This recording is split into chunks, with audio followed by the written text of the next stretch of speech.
नमस्कार. श्री राजेंद्र खेर लिखित देह झाला चंदनाचा ही परमपूज्य पांडुरंग शास्त्री आठवले यांच्या जीवनकार्यावर आधारित कादंबरी आपण वाचत आहोत. आज आपण 32व्या प्रकरणाला सुरुवात करतो आहोत. कामनापूर्तीचा काळ. दादा, शिवाजी पार्कवर झालेल्या वयस्थ संचनाला 2 लाख वयस्थ होते. इतर स्वाध्याय देखील 2 लाखाच्या आसपास होते. ही संख्या अशीच वाढत राहिली तर आपण मैदान धुंडाळायचं कुठे? तत्वज्ञान विद्यापीठातल्या योगेश्वर मंदिरात पांडुरंग शास्त्री निवडक स्वाध्यायी कार्यकर्त्यांमध्ये बोलत बसले होते. कुणी त्यांना आपापल्या भागातल्या कार्याचा अहवाल देत होतं, तर कुणी भावी काळातील योजना पांडुरंग शास्त्रींकडून समजून घेत होतं. चर्चेच्या ओघात एकानं मैदानाचा प्रश्न उपस्थित केला होता. त्यावर पांडुरंग शास्त्री उत्तरले, हे बघा, हॅव आणि हॅव नॉट्समधील अंतर कमी करण्याचा आपण प्रयत्न करत आहोत. तरी आपण सोशालिस्ट नाही. आपण स्त्रियांमधील अस्मिता जागृत करतो, पण आपण अबलोद्धारक नाही. समाजकार्य आपण करतो, पण आपण समाजसेवक नाही. वेगवेगळ्या प्रकारची शिक्षण प्रणाली आपण सुरू केली आहे. विविध शिक्षण संस्था आपण चालवतो, पण आपण शिक्षण सुधारक नाही. हिंदू मुसलमान यासारखे भेदभाव न ठेवता जगत आणि जगदीश हा एकमेव विचार घेऊन आपण काम करतो, पण आपण राजकारणी नाही. अस्पृश्यांकडे देवाचं लेकरू म्हणून आपण जातो, पण आपण अस्पृश्योद्धारक पण नाही. स्वाध्याय परिवार हा ऋषीमुनींनी घालून दिलेल्या मार्गाने चालतो. आपली ही संघटना नाही. ही आपली विचारधारा पक्की आहे, त्यामुळे जागा कमी पडणारच. स्वाध्याय परिवार मात्र खरोखर वेगानं वाढत होता. हजारांचा आकडा पार करून स्वाध्याय परिवारानं काही लाखांचा आकडा केव्हाच गाठला होता. नुकत्याच झालेल्या वयस्थ संचलनात परिवाराचा झालेला विस्तार दिसून आला होता. 8-10 महिन्यापूर्वी योगायोगानं काही निवडक स्वाध्यायी तत्वज्ञान विद्यापीठात एकत्र आले होते. त्यांच्यामध्ये गंभीरपणे चर्चा चालली होती. गीतेचे विचार घराघरातून झोपडीतून पोचवले पाहिजेत, म्हणजे त्या विचारांच्या स्पर्शानं माणसाचं जीवन पावन होईल आणि सुंदर बनेल. या विचारांवर प्रत्येकजण बोलत होता. तेवढ्यात पांडुरंग शास्त्री त्यांच्यामध्ये येऊन बसले. त्यांनी विचारलं, कसला एवढा गंभीर विषय चालला आहे? ऐकू तर खरा. तेव्हा एक जण म्हणाला, दादा, लवकरच एक अपूर्व योग येत आहे. ईश श्रद्धेवर चालणाऱ्या आपल्या तत्वज्ञान विद्यापीठाला 25 वर्ष पूर्ण होत आहेत.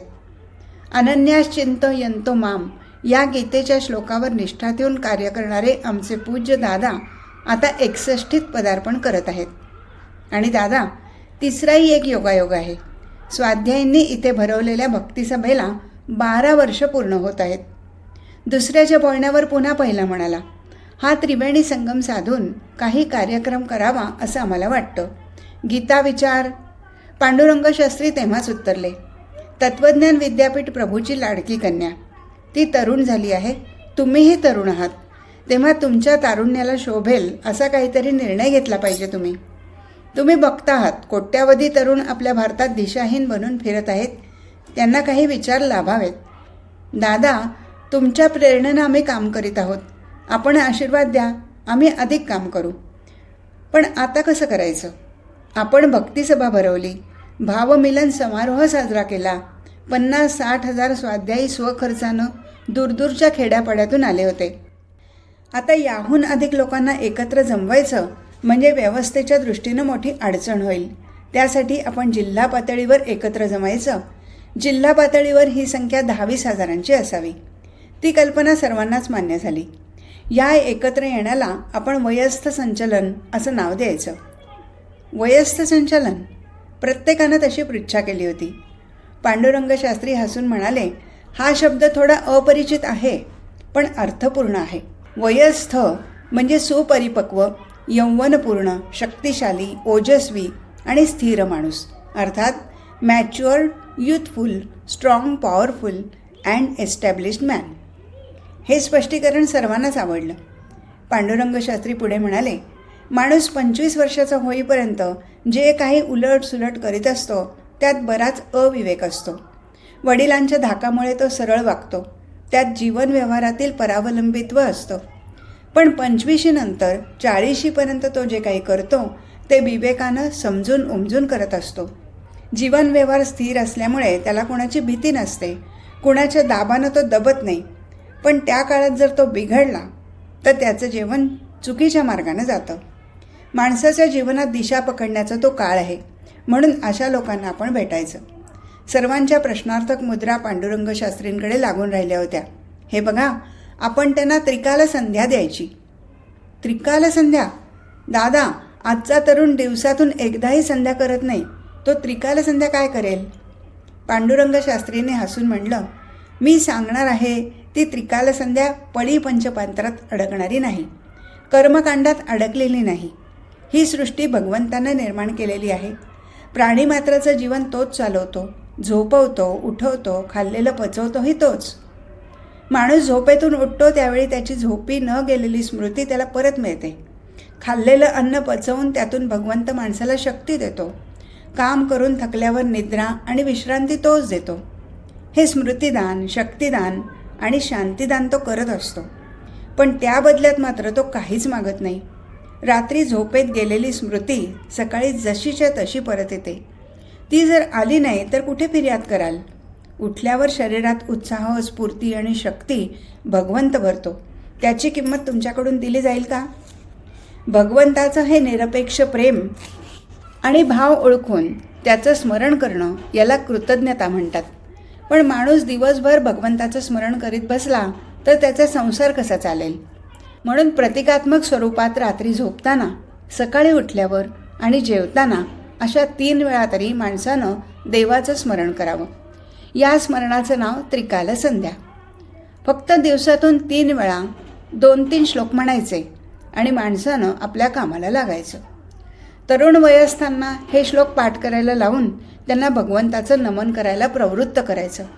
तसं केल्यामुळे भगवंताची कृपा त्यांच्या ध्यानात येईल, त्यांच्या वृत्तीला दैवी वळण लागेल, त्यांचं वर्तन बदलेल. तो विचार त्या तरुण स्वाध्यायींना तेव्हाच पसंत पडला. पांडुरंग शास्त्रींकडून तो कार्यक्रम मिळाल्यानंतर सर्व स्वाध्याय परिवारात तो प्रसृत करण्यात आला. सर्व स्वाध्यायी जोमानं कार्याला लागले. जिल्ह्यातील 10,000, 20,000 हजार तरुण तरुणींकडून त्यांनी त्रिकाल संध्या मुखोद्गत करून घेतली. त्याचबरोबर कृष्णाष्टकम आणि वेदसार शिवस्तवहा ही 2 स्तोत्रही त्यांच्याकडून पाठ करून घेतली. ठरल्यावेळी नियोजित स्थळी येण्यासाठी त्यांना प्रवृत्त केलं. या कार्याला प्रारंभ झाला तेव्हा 10,000 वयस्थ तरी भेटतील का? आपलं ते ऐकतील का? असे प्रश्न स्वाध्यायींना पडले होते. प्रत्यक्षात वयस्थांची संख्या 50,000वर गेली. 1981 आणि 82 ही 2 वर्ष वयस्थ संचलनानं गजबजून गेली. दोन्ही वर्षात मिळून 25 संचलनं झाली. 25वे रौप्य महोत्सवी वयस्थ संचलन तर आफ्रिकेतल्या नैरोबीमध्ये झालं. मुंबईतल्या शिवाजी पार्कवर झालेल्या वयस्थ संचलनाला एकंदर 4 लाख वयस्थ आणि स्वाध्यायी जमा झाले होते. स्वाध्याय परिवार असाच वाढत राहिला तर संपूर्ण परिवाराला एकत्र आणण्यासाठी मैदान कुठून आणायचं असा प्रश्न आता तरुण स्वाध्यायींना पडला होता. स्वाध्याय ही संघटना नसल्यामुळे जनसंख्येची कोणतीच मर्यादा असणार नाही हे पांडुरंग शास्त्रींनी त्यांना सांगितलं होतं. ते मग म्हणाले, वयस्थ संचलनानंतर आपले 20,000 स्वाध्यायी स्वखर्चानं निरनिराळ्या प्रांतात, खेड्यापाड्यात भक्तिफेरीसाठी गेले. अगदी स्वखर्चानं. भारतात आणि परदेशात मिळून हजारो स्वाध्याय केंद्र सुरू झाली आहेत. दिवसेंदिवस ही संख्या वाढते आहे. अखेर एक दिवस आपला फार मोठा विश्वपरिवार बनणार आहे. भगवंताचीच तशी इच्छा दिसते. काही वेळ शांततेत गेला. आपल्या मस्तकावर एक हात ठेवून पांडुरंग शास्त्री प्रत्येकाकडे प्रेमभरानं बघत होते. मग एका स्वाध्यायीकडे बघून त्यांनी विचारलं, तुमच्या गावातलं अमृतालयम काय म्हणतंय? दादा, दिवसेंदिवस अमृतालयममध्ये येणाऱ्यांची निष्ठा वाढतेच आहे.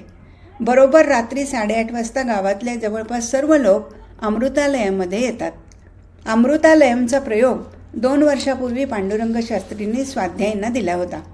त्यानुसार 28 एप्रिल 1980 या दिवशी भावनगर जिल्ह्यातील मोठा असराणा या गावी पहिल्या अमृतालयमची स्थापना झाली. त्यानंतर 2 वर्षात अमृतालयमची संख्या झपाट्यानं वाढत गेली होती. अमृतालयमचे अनुकूल परिणाम आता दिसून येऊ लागले होते. तो स्वाध्यायी त्याचविषयी पुढे सांगायला लागला. दादा, भगवंताचं हे घर गावात सर्वांनाच भावलं. आपण सांगितल्याप्रमाणे भगवंताचं घर आम्ही हिरवगार ठेवलं आहे. नियमितपणानं ते शेणानं सारवलं जातं, रांगोळ्या काढल्या जातात, स्वच्छता तर विचारायलाच नको. दादा, आमच्या गावात पिढ्यानपिढ्या काही घराण्यांमध्ये वैरभाव नांदत होता, त्यांच्यात अबोला होता. पण श्रमभक्तीनं सर्व एकत्र आले, अबोला संपुष्टात आला. दादा, आमचं अमृतालयम बांधलं ना, तेव्हा अनेक वर्षाचे वैर विसरून गावचे लोक कामाला लागले होते. आज गावात सर्वजण निर्भय बनले आहेत. लोक परस्परांवर प्रेम करू लागले आहेत. त्याचवेळी दुसरा एक स्वाध्यायी उत्साहानं आपल्या गावातला अनुभव सांगू लागला. दादा, मागच्या 2 महिन्यापूर्वी झालेल्या वादळात आमचं अमृतालयम पडलं. आतमध्ये 2 स्वाध्यायी झोपले होते. आम्हाला वाटलं आता प्रेतच हाती लागणार. पण काय आश्चर्य, भगवंतानं छप्पर अशा तऱ्हेनं पाडलं की त्या छपरानं त्या दोघांभोवती पोकळी निर्माण केली होती. वा रे वा, मग काय झालं? मग दादा, ते दोघे सुखरूप बाहेर आले. सर्वांनाच आनंद झाला.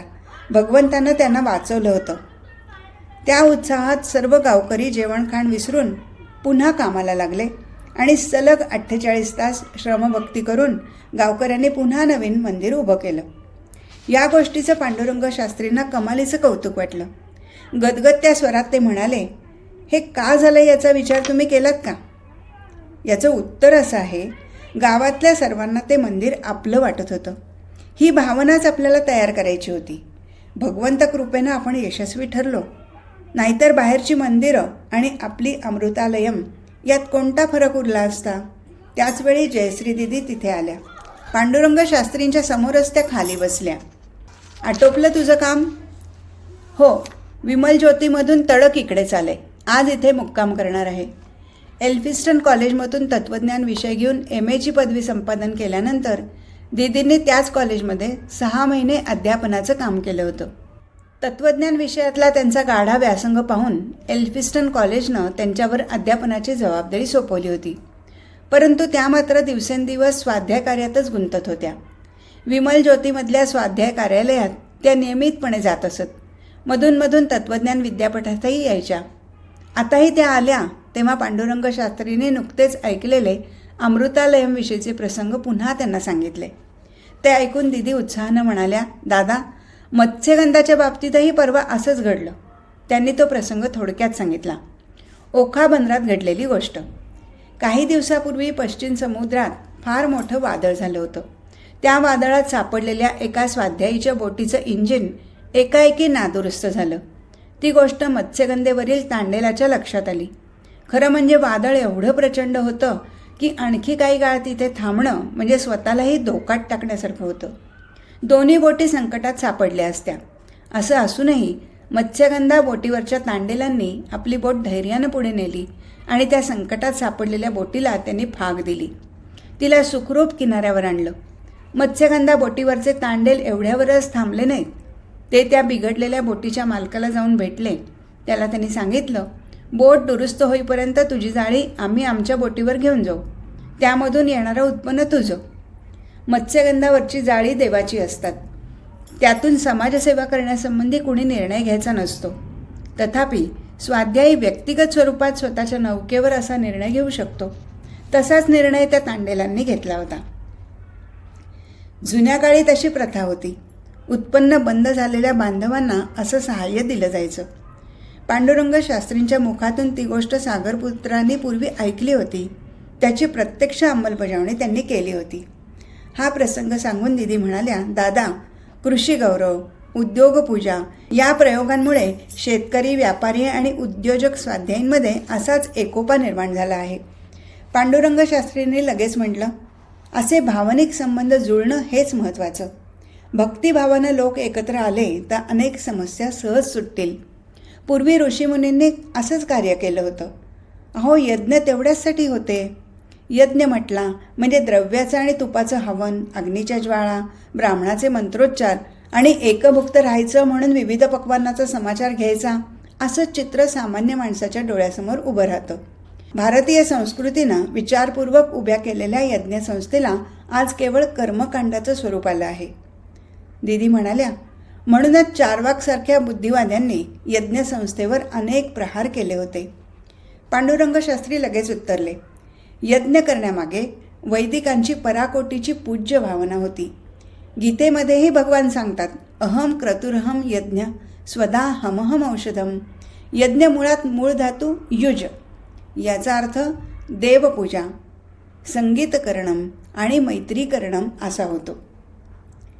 मग त्यांनी प्राचीन काळच्या यज्ञाचं स्वरूप सर्वांना विशद करून सांगितलं. यज्ञ मुख्यतः जंगलातून होत असत, कारण जंगलात राहणाऱ्या आदिवासी मानवापर्यंत संस्कृतीचे उदात्त विचार पोचत नव्हते. अशा यज्ञासाठी विद्वान पवित्र ब्राह्मण एकत्र येत. 10-12 किंबहुना अधिक दिवस एकत्र राहत. प्रतिदिनी अग्नीमध्ये समिधा हवन करण्यासाठी हे ब्राह्मण एक मोठी यज्ञविधी तयार करीत. तिलाच पुढे यज्ञाचं स्वरूप प्राप्त होई. प्रातःकाळी वेदऋचांच्या पवित्र ध्वनीमुळे वातावरण गुंजत असे. सूर्यनारायण वर आला म्हणजे आराधनेचं कार्य पूर्ण होई. ब्राह्मण तिथेच थांबत. दर्शनाच्या कुतूहलानं एकत्रित आलेल्या असंस्कृत मानवांना नीतिमय आणि भावमय गोष्टी सांगण्यासाठी यज्ञाचा मुख्य ऋत्विक, ज्याला ब्रह्म म्हणत, तो प्रवचन करत असे. दुपारी भोजनादी कार्यक्रम पार पडल्यानंतर तिथे एकत्रित झालेले ब्राह्मण आजूबाजूच्या वसाहतीत, गावात, घराघरात जाऊन लोकांशी संपर्क साधत. त्यांना ईश्वराबद्दलची कृतज्ञता समजावीत. नीतिमत्तेचे पाठ ते त्यांना देत. त्या जंगली आणि अशिक्षित प्रजेत या ब्राह्मणांकडून सभ्यता, संस्कृती आणि सद्विचार दिले जायचे. त्यामुळे त्यांच्यामध्ये अन्यायाचा प्रतिकार करण्याची शक्ती जागृत होत असे. हे सांगून पांडुरंग शास्त्री म्हणाले, जंगली लोकांमध्ये अस्मिता जागृत झाल्यामुळे त्यांना घाबरवणाऱ्या गुंडांचा म्हणजे राक्षसांचा हप्ता बंद व्हायचा. म्हणूनच राक्षस अशा यज्ञाला विरोध करीत, यज्ञामध्ये अडथळे आणीत. त्यासाठीच विश्वामित्र राम लक्ष्मणांना यज्ञरक्षणासाठी घेऊन गेले होते. आपणही ही यज्ञसंस्था उचलली आहे. माणसा, कडियादरा, तसंच कच्छमधील भचाऊ, नखत्राणा आणि भुज, राजस्थानमधील जालोर, तसंच औरंगाबाद जिल्ह्यात अन्वी, जळगाव, पुणे, ठाणे, अहमदनगर अशा ठिकाणी आपण यज्ञ केले. खरोखरच आधुनिक काळात स्वाध्यायी तरुणांनी यज्ञसंस्था खऱ्या अर्थानं उचलली होती. पांडुरंग शास्त्रींच्या प्रचंड मनोमंथनातून यज्ञसंस्था पुन्हा एकदा उभी राहिली होती. अत्यंत दूरदर्शीपणानं पांडुरंग शास्त्री एखादं पाऊल ठामपणानं उचलीत असत आणि उचललेलं पाऊल कधी मागे घेत नसत. पाऊल उचलण्यापूर्वीच त्यांनी त्यावर पूर्ण विचार केलेला असे. यज्ञ सुरू करण्याचं पाऊलही त्यांनी विचारपूर्वक उचललं होतं. स्वाध्यायींच्या या यज्ञात सकाळी यज्ञवेदीत हवन केलं जायचं. त्यानंतर फराळ व्हायचा. मग सर्व स्वाध्यायी 2-3 गटात विभागले जायचे. हे तरुण यज्ञस्थानाच्या चहूबाजूनी असलेल्या परिसरातील किमान 40-50 खेड्यात वैदिक विचार पोचवायचे.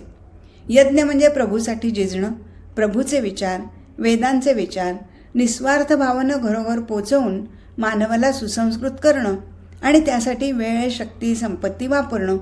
अशा प्रकारे स्वाध्यायींचे नियमितपणानं यज्ञ सुरू झाले होते. हजारो तरुण त्यात सहभागी होत होते. यज्ञ संस्कृतीची ध्वजा पुन्हा पृथ्वीवर प्रस्फुरित करीत होते. हजारो वर्ष कालाच्या पडद्याआड दडलेली ती तेजस्वी यज्ञ परंपरा पांडुरंग शास्त्रींनी पुनरुज्जीत केली होती. यज्ञासंबंधी पुन्हा आपले विचार मांडून पांडुरंग शास्त्रींनी म्हटलं, वैदिक संस्कृतीचं पुनरुज्जीवन आपण करत आहोत. नुसतं वैदिक संस्कृतीचं गुणगान गाऊन काहीही साध्य होणार नाही. वैदिक संस्कृती अशी होती हे सांगून काय उपयोग? अशी होती मग गेली कुठे? समर्थ रामदास म्हणतात त्याप्रमाणे वडिलांची कीर्ती सांगे तो एक मूर्ख, तसं हे आहे. आज आपल्या स्वाध्यायी बांधवांनी वैदिक संस्कृती पुन्हा उभी केली आहे. विश्वकल्याणाचा तोच एकमेव मार्ग आहे. म्हणून ती संस्कृती टिकवली पाहिजे, अधिकाधिक वाढवली पाहिजे. तीर्थराज मिलन हा त्यातलाच एक भाग आहे. एवढं बोलून पांडुरंग शास्त्री आपल्या आसनावरून उठले. दीदीही पाठोपाठ उठल्या. उठताना पांडुरंग शास्त्री म्हणाले, माझी फिरायची वेळ झाली. तीर्थराज मिलनाच्या तयारीला मात्र आता लागलं पाहिजे. सर्वांनी होकार भरला. पाठोपाठ सर्वजण आपल्या जागेवरून उठले. सकाळपासून पांडुरंग शास्त्रींची धावपळ उडून गेली होती. प्रातःकालची अन्निकं उतरून त्यांना विमल ज्योतीमध्ये जायचं होतं. विमल ज्योती हे स्वाध्याय परिवाराचं व्यवस्थापन कार्यालय. गेले काही दिवस ते कार्यालय गजबजून गेलं होतं, कारण स्वाध्याय परिवारानं अलाहाबादच्या प्रयाग तीर्थक्षेत्री तीर्थराज मिलनचा समारोह आयोजित केला होता.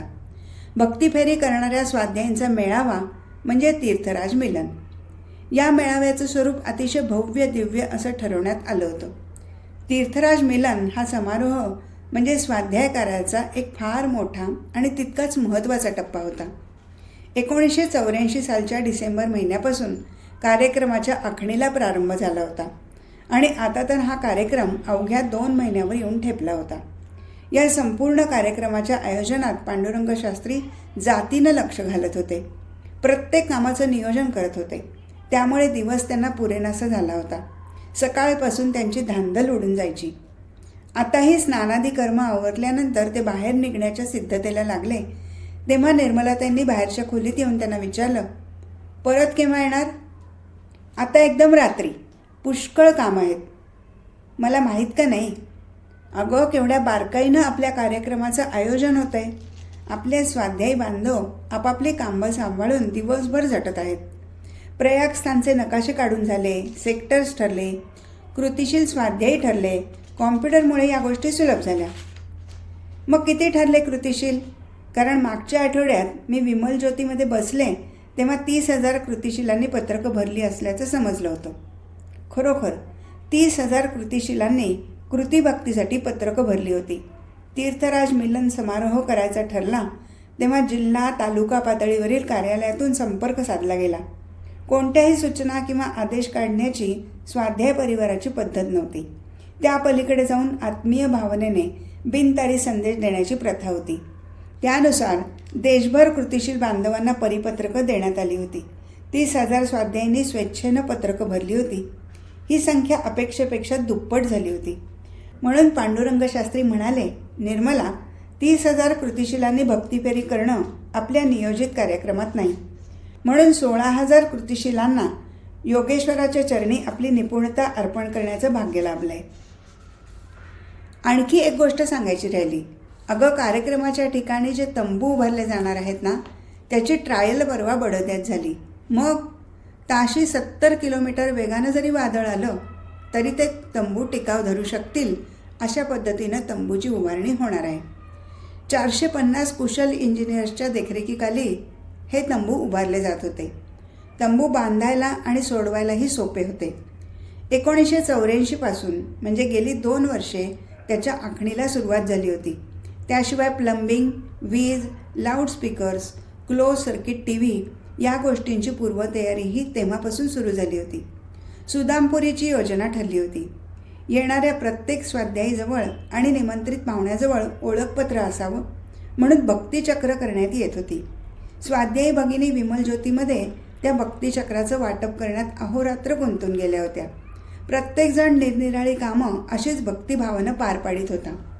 पांडुरंग शास्त्री पुढे म्हणाले, भावमिलन समारोहामध्ये फक्त 50,000 स्वाध्यायी बांधवांचं नियोजन करायचं होतं. आता तीर्थराज मिलनमध्ये जवळपास 5 लाख बांधवांसाठी नियोजन करायचं आहे. एवढं बोलून पांडुरंग शास्त्री घराबाहेर निघाले. निर्मलाताई काळजीयुक्त स्वरात म्हणाल्या, अहो, आता काय? म्हटलं, प्रकृतीला सांभाळून काम करा. माझ्या प्रकृतीला काय झालं? काही होण्याची का वाट बघायची? परवा तुम्ही प्रयागला जाऊन आलात, तीर्थराज नगराच्या उभारणीचं काम बघायला. हो, नेहमीच दौऱ्यावर जात असतो की, पण तिथे डोक्याला टॉवेल लावून रणरणत्या उन्हात फिरत होता. आता या वयात असं उन्हातान्हात काम करून कसं चालेल? प्रकृतीला जपलं पाहिजे. 70 आली म्हटलं तुमची. अगं, मी चांगला धडधाकट आहे. माझं राहू दे. तू सुद्धा किती काम करतेस. घरचं सांभाळून स्वाध्याय कार्यातही लक्ष घालतेस ना, आणि तुला सारं काही शिस्तीत लागतं म्हणून तूही सतत राबत असतेस की. तुझी 60 आली म्हटलं. खरंच 60? क्षणभर पांडुरंग शास्त्री विचारमग्न झाले. मग म्हणाले, अगं, तूही 60 वर्षाची झालीस की. बरी आठवण झाली. मग काय करायचं तुझ्या 60ला? काही क्षण थांबून निर्मलाताई म्हणाल्या, खरं सांगू का, मला हळदी कुंकू करावंसं वाटतं संक्रांतीचं. अगं, मी तुला मागेच सांगितलं आहे ना त्याबद्दल. साधारणतः 1971 सालची हकीकत. त्यावेळी निर्मलाताईंनी असंच आपलं मनोगत आपल्या पतिराजांपुढे व्यक्त केलं होतं. तेव्हा ते म्हणाले होते, तुझी धर्मकार्यावर श्रद्धा आहे ना, मग तुझा हा रिलिजियस फेथ सॅटिस्फाय झालाच पाहिजे. पण एक गोष्ट कर, आपल्या पाठशाळेत कोळी, कोष्टी, विणकर, कुणबी, तांबोळी, भावसार, सुतार, शिंपी, गवंडी, ब्राह्मण असे विविध जातीचे लोक येतात. त्यांच्या बायकांना तू बोलवावंस असं मला वाटतं. निर्मला त्यांनी मोठ्या आनंदानं त्या गोष्टीला मान्यता दिली होती. मग भटवाडीतल्या त्यांच्या निवासस्थानी विविध जातीच्या महिला आल्या होत्या. प्रत्येकीचं मोठ्या प्रेमानं स्वागत करून निर्मलाताईंनी हळदी कुंकू दिलं होतं. साड्यांचं वाण लुटलं होतं. आताही निर्मलाताईंना हळदी कुंकू करायचं होतं. पांडुरंग शास्त्रींची त्या गोष्टीला हरकत असायचं काहीच कारण नव्हतं. पांडुरंग शास्त्री बाहेर जाऊ लागले. पुन्हा दाराशी थबकले. मागे वळून बघत म्हणाले, अरे हो, माझी तुला फारशी मदत होणार नाही हो. तुम्ही मदत नाही केली तरी चालेल. स्वतःच्या प्रकृतीला जपा म्हणजे झालं. नाहीतर असं कर ना, दीदीला बोलावून घे. असं कसं केव्हाही बोलवता येईल? ती सासूरवाशीण झाली आहे म्हटलं. पदवी संपादन करायच्या आधीच जयश्री दीदीचा विवाह थाटामाटात पार पडला होता. श्रीनिवास तळवळकर यांच्याशी त्या विवाहबद्ध झाल्या होत्या. हा विवाह योगसुद्धा अवचित जुळून आला होता. एके दिवशी पांडुरंग शास्त्री देवापुढे बसले असताना त्यांच्या मनात विचार आला, आजपर्यंत देवाजवळ काही मागितलं नाही. आता माझी मुलगी मोठी झाली. तिच्यासाठी टिपण बरोबर घेऊन जोडे झिजवायला लागतील. देवानं हे एवढं काम? तो विचार तिथेच तुटला. पुढे श्रावणमासी विद्यापीठात अभिषेक चालला होता. पांडुरंग शास्त्री देवासमोर बसले होते. पुन्हा दीदीच्या लग्नाचा विचार मनात आला. देवानं हे काम केलं तर? त्याचवेळी मागे तळवळकर कुटुंबीय येऊन दाखल झाले होते. त्यांच्याशी प्राथमिक बोलणी झाली. निघताना दीदींनी श्रीमती तळवळकरांना आणि अन्य वडील माणसांना खाली वाकून नमस्कार केला. यथावकाश तळवळकर मंडळी निघाली. पायऱ्या उतरताना श्रीनिवास तथा रावसाहेबांच्या मातोश्री त्यांना म्हणाल्या, आपल्याला हीच मुलगी करून घ्यायची. पुढच्या गोष्टी लगेच जुळून आल्या. जयश्री दीदी आणि रावसाहेब यांचा विवाह थाटामाटात पार पडला. रावसाहेबांचा स्वतंत्र व्यवसाय होता. संगीत कलेतही त्यांना विशेष रस होता. ते स्वतः प्रख्यात गायक मनहर बर्वे यांच्याकडे शास्त्रीय संगीताचे धडे घेत होते. संगीत अभ्यासता स्वाध्याय कार्याच्या सुरात सूर केव्हा मिसळून गेला हे त्यांनाही कळलं नाही. दीदी आणि रावसाहेब यांची मनही तशीच जुळली. रावसाहेब पुढे दीदींना गमतीनं म्हणायचे, तुमच्याकडे ही नमस्कार करण्याची पद्धत फार आहे बुवा. तू नमस्कार केलास आणि आईनं तुला निश्चित केली. अशा तऱ्हेनं खेळीमेळीनं त्यांचा संसार सुरू झाला. सासरी दीदी चांगल्या रमल्या. म्हणून निर्मलाताई पुढे म्हणाल्या, सासूरवाडीहून कशाला तिला बोलवून घ्यायचं? पांडुरंग शास्त्री हसून म्हणाले, अगं ती मंडळी आपल्याच विचारांची आहेत. शिवाय दीदी विमल ज्योतीमध्ये येत असतेच की. तीर्थराज मिलनसाठी केवढी मेहनत घेते आहे ती. तिच्या सासरकडच्या मंडळींनी कधीतरी तिला आडकाठी केली आहे का? स्वाध्याय परिवाराची मोठी जबाबदारी ती सहजपणानं पार पडते. ते मला माहीत का नाही? सलग 16 तास ती काम करते, तरी पण थकत नाही. अगं तिचा स्टॅमिना अफाट आहे. एखाद्या पुरुषालाही लाजवील असा. परदेशातलं काम आता ती बघते ना. थोडं विषयांतर करून निर्मलाताई एकदम म्हणाल्या, अहो आज तीर्थराज मिलन आहे. तिला बोलायची संधी मात्र द्या हां. पांडुरंग शास्त्री नुसते हसले. का हो हसलात? मी नेहमी सांगते म्हणून ना. निर्मलाताई नेहमीच तशा घोषा लावायच्या. कारण दीदींची योग्यता त्यांनी लहानपणापासूनच जोखली होती. दीदीसमोर काही ध्येय आहे हे त्यांना केव्हाच समजून चुकलं होतं. पुढे दीदी पांडुरंग शास्त्रींबरोबर अनेक वेळा अमेरिकेत गेल्या होत्या. निर्मलाताई तेव्हा पांडुरंग शास्त्रींना सांगायच्या, तुम्ही तिला नुसतं कशासाठी नेता? तिला बोलायला सांगा, स्वागत करायला सांगा. लहानपणापासून दीदी अर्थपूर्ण आणि भावपूर्ण कविता करत असत. पण निर्मलाताईंनी त्यांना खऱ्या अर्थानं प्रोत्साहन दिलं होतं. कविता कर, म्हणून दाखव, असं अधिकारवाणीनं सतत सांगायच्या. अशा तऱ्हेनं निर्मलाताई दीदींना लहानपणापासून आकार देत होत्या आणि दीदी तो घेत होत्या. त्याचीच परिणिती म्हणजे वयाच्या 17व्या वर्षी दीदींनी गीतेवर पहिलं प्रवचन केलं होतं. 3 दिवसात त्या गीता तत्त्वज्ञान कथन करायच्या. पांडुरंग शास्त्रींनी स्वतः त्यांना भगवद्गीता अशी बांधेसूद करून दिली होती. गीतात्र्यह त्या वेळोवेळी करीत होत्या. सर्वसामान्य लोकांना त्यामुळे गीताबोध चटकन होत असे. याशिवाय निर्मलाताईंच्या आग्रहाखातर त्यांनी स्वाध्यायांच्या विविध कार्यक्रमांचं सूत्रसंचालनही केलं होतं. संस्कृत, मराठी, हिंदी, इंग्रजी, गुजराती, कच्छी अशा अनेक भाषांवर दीदींचं प्रभुत्व होतं. तत्त्वज्ञान विषय त्यांच्याही जिव्हाळ्याचा होता. अमोघ वाणी त्यांना लाभली होती. त्याला असामान्य वक्तृत्व कलेची जोड मिळाली होती. कोणत्याही भाषेत बोलताना दीदी त्या त्या भाषेचा ढंग जोपासायचा. जणू ती भाषा त्यांची मातृभाषाच असावी असं ऐकणाऱ्याला वाटे. म्हणून दीदींनी सूत्रसंचालन करावं असं निर्मलाताईंना नेहमी वाटायचं. आताही त्यांनी तशी सूचना आपल्या पतिराजांसमोर मांडली होती. पांडुरंग शास्त्री प्रथम हसले, मग म्हणाले, तीच सूत्रसंचालन करणार आहे. बरं, मी निघतो आता. तुला कुणाची मदत हवी असेल तर सांग मला. निर्मलाताईंनी हसून मान डोलावली. जिना उतरून पांडुरंग शास्त्री बाहेर निघून गेले. निर्मलाताई दाराशीच काही वेळ विचार करत उभ्या राहिल्या. आज इथेच थांबू. हरिओम तत्सत.